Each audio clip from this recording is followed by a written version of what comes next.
प्रणाम करती हूँ। मैं आज गोपालपुर में पहली बार आई हूँ और मैं सबसे पहले आप सबको बधाई देना चाहती हूँ कि बाई इलेक्शन में भी जिस तरह से गोपालपुर में धर्मेंद्र जी को चुनाव जिताया था, उसी उत्साह के साथ, उससे ज्यादा उत्साह के साथ हम सबको एक बार फिर से 25 मई को अपने नेता को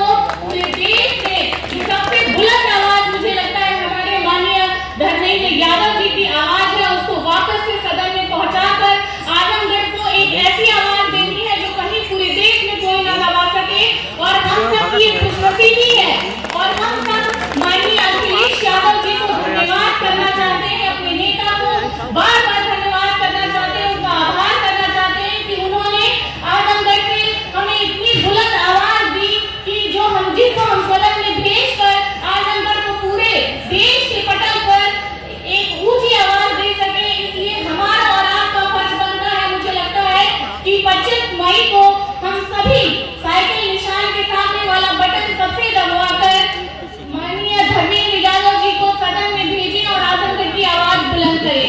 एक बार मैं फिर से आप सबसे ये अपील करना चाहती हूँ और ये बताना चाहती हूँ कि किस तरह से ये सरकार, जहाँ पर हमारी माताएं बहनें बैठी हुई है, किस तरह से सरकार कहती है कि महिला हितैषी है, और जबकि आप उत्तर प्रदेश के एनसीआर आंकड़ों को उठाकर अगर देखेंगे तो उत्तर प्रदेश में सबसे ज्यादा महिलाओं के अपराध हो रहे हैं। उत्तर प्रदेश में ही नहीं, पूरे देश में, जैसा कि हमसे पूर्व के वक्ता बता रहे थे, मणिपुर में जिस तरह से महिलाओं को जिस तरह से अभद्रता की गई, रोड पर उनके साथ जिस तरह से अभद्रता की गई, पूरे समाज को बदनाम किया गया। मैं एक इतिहास की छात्रा रही हूँ और मैंने पूरे इतिहास में कभी नहीं पढ़ा कि महिलाओं के साथ जो इस सरकार ने किया है कभी किसी सरकार ने किया हो। महिलाओं की हितैषी बनने वाली ये सरकार हर जगह महिलाओं का अपमान करती है। जिस तरह से महिला पहलवान जो अपने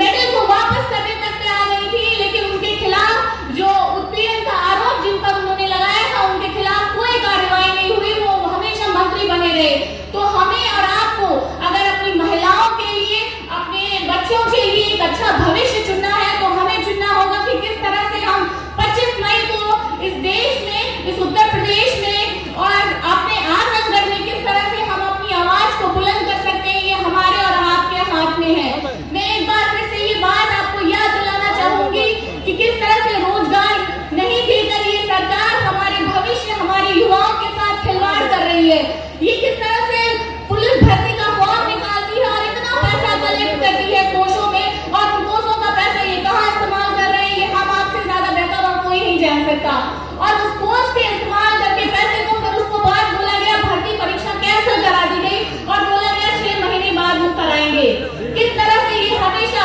अभी हमने सदन में आवाज उठाई थी 69,000 शिक्षक भर्ती के लिए, उसमें किस तरह से एससी और ओबीसी के आरक्षण में घोटाले हुए और ये आरक्षण हमारा खाना चाहते हैं। आज मैं एक दलित की बेटी हूँ, आज इस मंच पर यदि मैं आपके सामने बोल पा रही हूँ तो सिर्फ और सिर्फ बाबा साहब के संविधान की वजह से।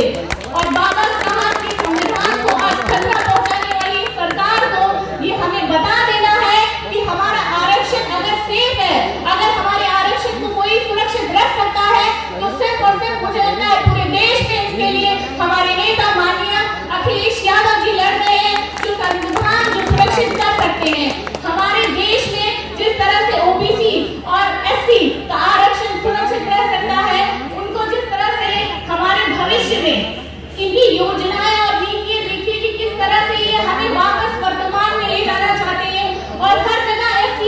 एससी और ओबीसी का अपमान करते रहते हैं। तो हमें अगर अपने बच्चों का भविष्य देखना है, अपना सम्मान देखना है और अपने आने वाली पीढ़ी को एक सम्मानित जीवन देना है, तो हमें और आपको चुनना पड़ेगा कि हमारा संविधान किस तरह से सुरक्षित रहे। मैं आप सबसे एक बार फिर से अपील करना चाहती हूँ कि हमारे आदरणीय नेता धर्मेंद्र यादव जी को हम सभी साइकिल के निशान पर 25 मई को उनको जिताकर